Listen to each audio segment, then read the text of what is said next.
I'm going back to Hawaii to shoot Lost on Friday. Gonna do just one episode now, and then 2 more later in the season. And I'm imagining I won't get the script until probably when I land, because I know that I'm going to be talking to you guys. You know, I don't blame them. They're being very secretive about it. It's a season 6 sort of opener, and they want to keep a major lid on it.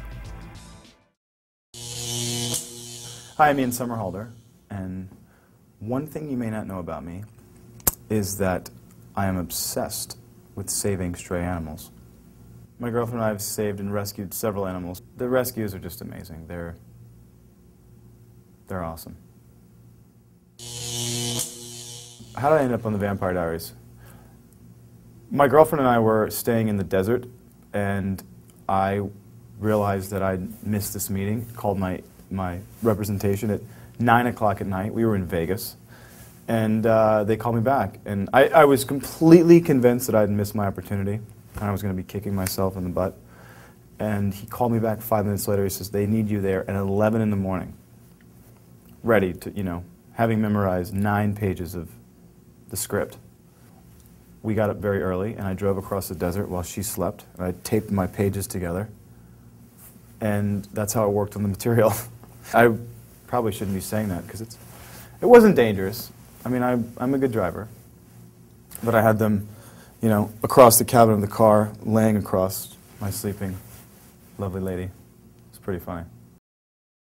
Is it fun playing the villain? It is. He's a lot of fun. He loves what he does, and he's convinced that what he's doing is right. That's what makes it so fun to play him, because he's justified in everything he does, and he has a blast doing it. Having an immense amount of power to play with, literally, not being a mortal human being, as an actor, it adds so much dynamic to this character. So you don't have the restraints of being this normal guy. You can basically do whatever you want, and that makes it fun to read, to act, and to view. You know what I mean? I'm from New Orleans, so growing up in this sort of whole Anne Rice world, and there's a lot of vampire mystique and mythology that sort of resonate, especially in the city of New Orleans. So, having grown up around that, I was fascinated by him, loved him.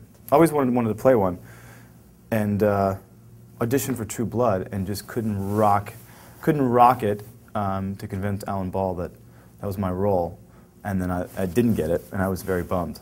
And I couldn't watch True Blood until now, because now that I have my own other role. So, but I was convinced after that I wasn't going to be able to play a vampire, because I kind of blew the audition. My very first job as an actor, it was a guest star role. Oh, it was called The Big Easy. It was in New Orleans. And showing up on set, I kept looking to the map box, and the director kept saying, don't look into the camera, don't look into the camera. And I thought, what am I doing? I know not to do that. And I just remember this director sitting there probably thinking, wow, this kid is, I mean, I think back on that and I laugh hysterically, mentally. I've actually never told anyone that. When I was a kid from 10 until 20, I modeled and did commercials and stuff. And stuff, that's exactly what I did.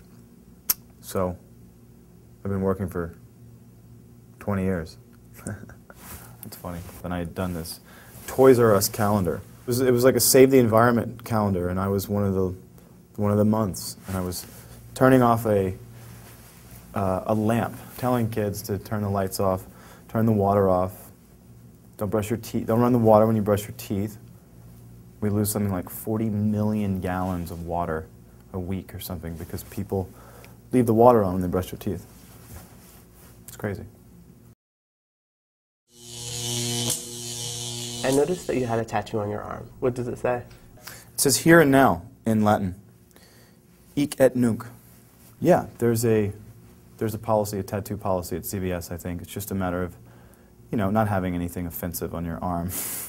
Because I'm sure it could lead to some problems for the studio and the network. But they proved it.